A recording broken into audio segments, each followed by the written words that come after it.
They weigh about 5 pounds each. These shoes are 11 and a half. I wear a 7 and a half. So I got a lot of room in here. I think we should see the tracks. Right. I think we should maybe slightly wider. How about standing him in where you think he should be, or somebody? Yeah, that's perfect. He was born in 1895 in the town of Pickaway, Kansas. Shortly afterwards, a cyclone came along and Pickaway, Kansas blew away. However, Buster Keaton had already decided that his future lay elsewhere.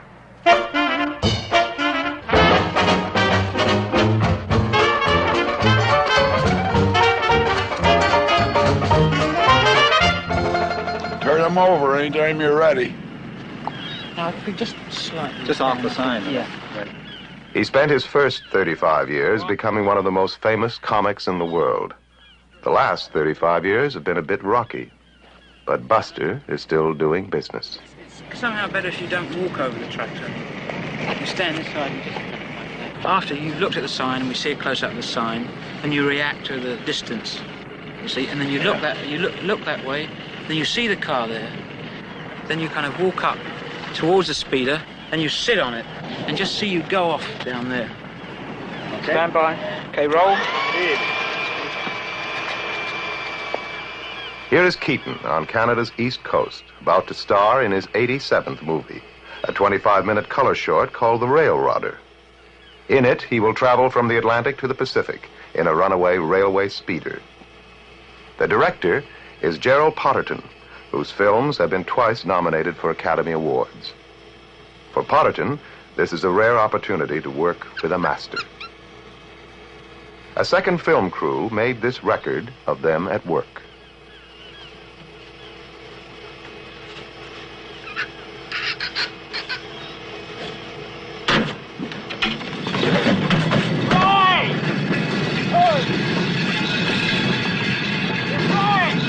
Come here! Come back here! Come here!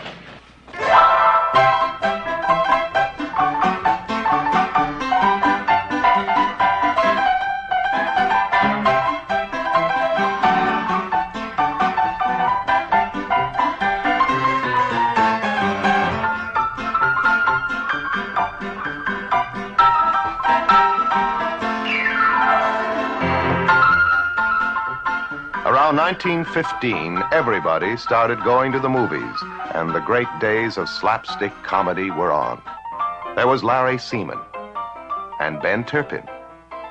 There was Harry Langdon and lovely Mabel Normand. The greatest of them all was Charlie Chaplin, and next to Chaplin was the man in the horn-rimmed glasses, Harold Lloyd. There was Stan Laurel and Oliver Hardy and Mack Sennett's Keystone Cops. One of the cops was Fatty Arbuckle, and before long, Arbuckle was working on his own. In 1917, Arbuckle talks a young vaudeville comic into trying his hand at the movies. The young comic is Buster Keaton. This is Keaton's first picture. In it, he was hit by a bag of flour, bitten by a dog, and smeared with molasses. It seemed easy after vaudeville. Buster was in the movies. In vaudeville, Keaton had learned that the laughs came when he played it deadpan. So he brought the great stone face to the movies. On top of his deadpan, he laid the world's flattest hat. He was free of the vaudeville stage. He had all of Southern California to play with.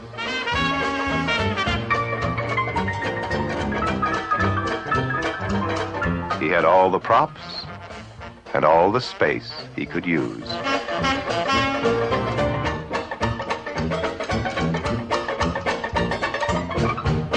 In the midst of chaos, he placed his still, silent face and proceeded to transfix a generation. They surround him with kindred spirits, give him his own studio, and let him run free. Soon his pictures are grossing 10 times their cost. And Keaton is making $200,000 a year. He has a stable of gag men and a press agent to churn out publicity stills, like this. He doesn't have the business sense of his friendly rival Charlie Chaplin, But that doesn't seem to matter when the whole world is laughing and you can spend $14,000 moving some trees from the front to the back of your house.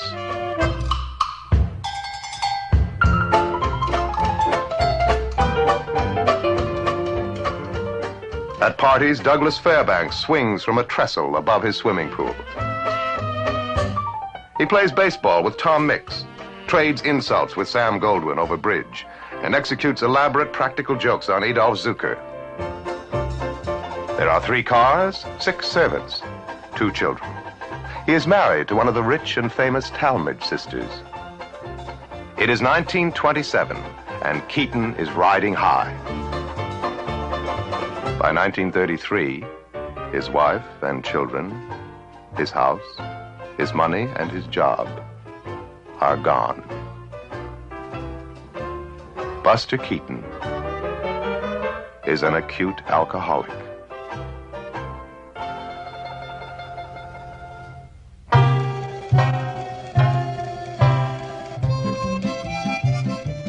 Today, he can again make films in pantomime. But when the talkies first arrived, you were expected to talk. And when Buster talked, it seemed to destroy his intensely silent style. Any chance he had was wrecked by bad scripts and mass production methods. By then, there was trouble with women and a bottle of whiskey a day. Somehow, Keaton hung on in the movies and picked himself up. Why don't you try? He churned out cheap shorts for Columbia Pictures and worked as a gag consultant for the big new comics at MGM. Hold it a second, Buster. We're just going to boost you up a bit.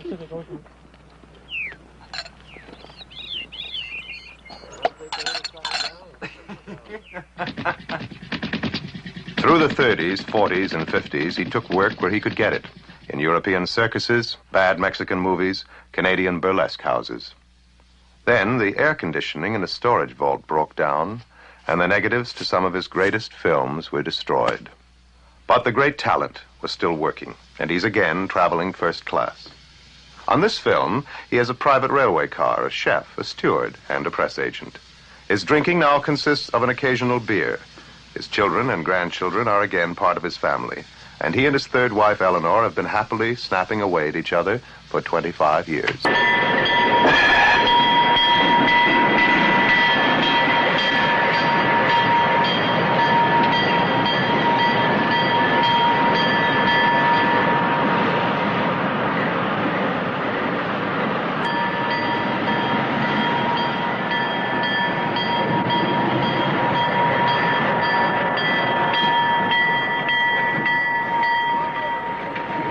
Three trucks or more, like that. You're coming along this way, and an engine just with a caboose, with a big locomotive. Cameras behind you, traveling with you. So that you got the thrill of that being on the same track with you, coming right at you. Right. And just about the time he reaches this switch is when you see him, and all you do is this. He goes onto that track, and you go to this one. Great. It's great. Yeah, that's and good. it's just sure. Yeah, that's a sure fun.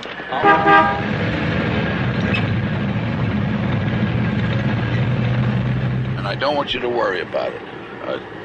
I'll miss him. Well, I'll worry about it if you worry about it, but if you don't worry about it. You think you're missing him, right? Eh? You're going to miss him, okay? Well, I'll miss him. Otherwise, it'll be a very short movie. Moses. Perfect. Beautiful.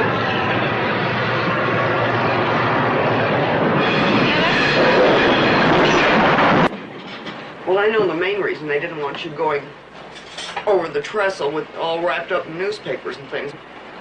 Said it was too dangerous. He says, who suggested the gag? He says, you did. He says, I generally know what I'm doing. I said, any time you're shooting gags or laying them out in advance, you so often are running into guesswork. Or maybe his way's better than doing it mine. And you try to sell yourself one way or the other because there is a certain amount of guess. Has to be. But every now and then, ain't no guesswork. This is one of them. And so, as has happened fairly often in the past 60-odd years, it is decided to do it Buster's way.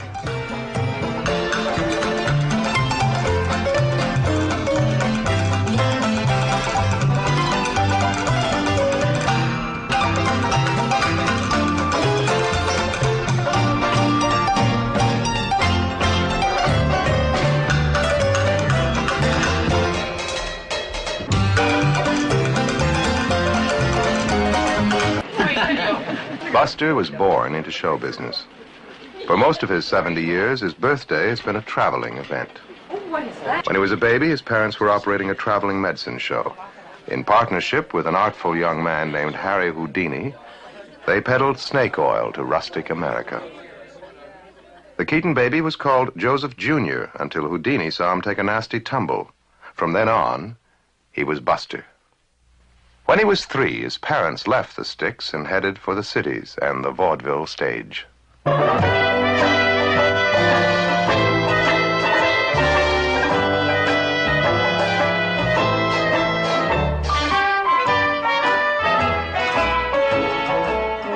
Two-a-day vaudeville was the national pastime.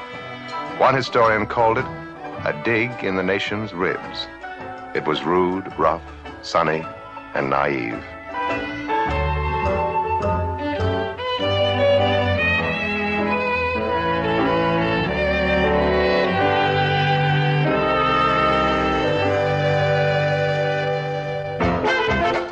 $1899, Doc Statter's Theater, Wilmington, Delaware. Buster Keaton, age 4, joins his parents' act for a children's matinee. The adults laugh as hard as the kids. Buster promises to sleep late in the mornings and is allowed to stay in show business. It is an Irish knockabout act, the roughest of its kind. It consists largely of Buster being punched, trampled, and thrown at the scenery. His father's right arm is twice as strong as his left from throwing Buster around. His mother is billed as the only lady saxophone player in America.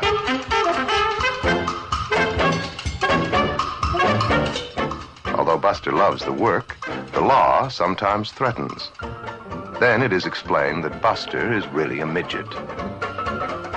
At 5, he does his own makeup.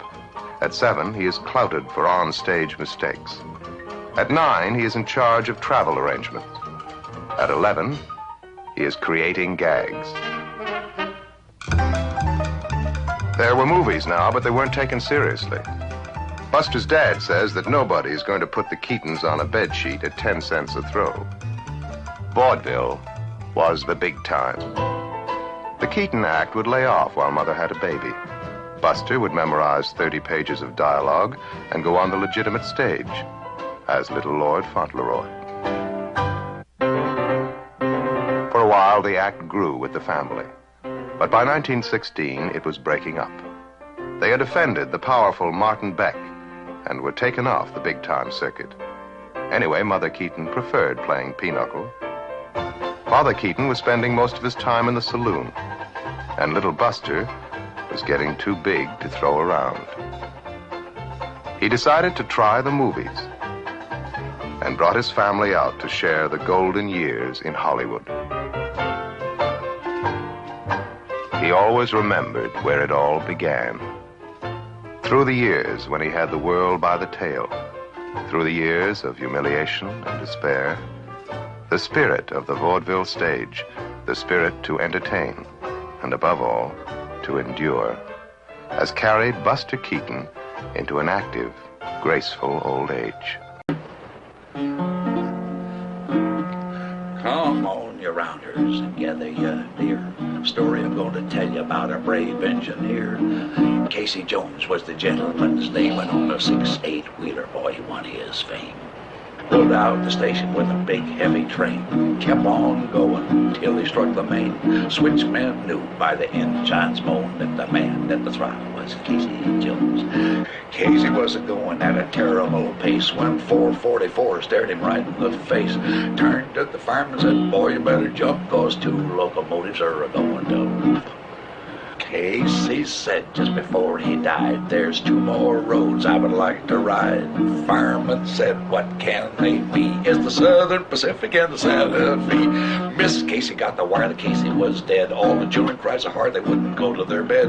Mammy says, children, stop your crying, 'cause you got another papa on the Salt Lake line. Casey Jones, you got another papa. Casey Jones, he's on the Salt Lake line. Casey Jones, got another papa on the Salt Lake line.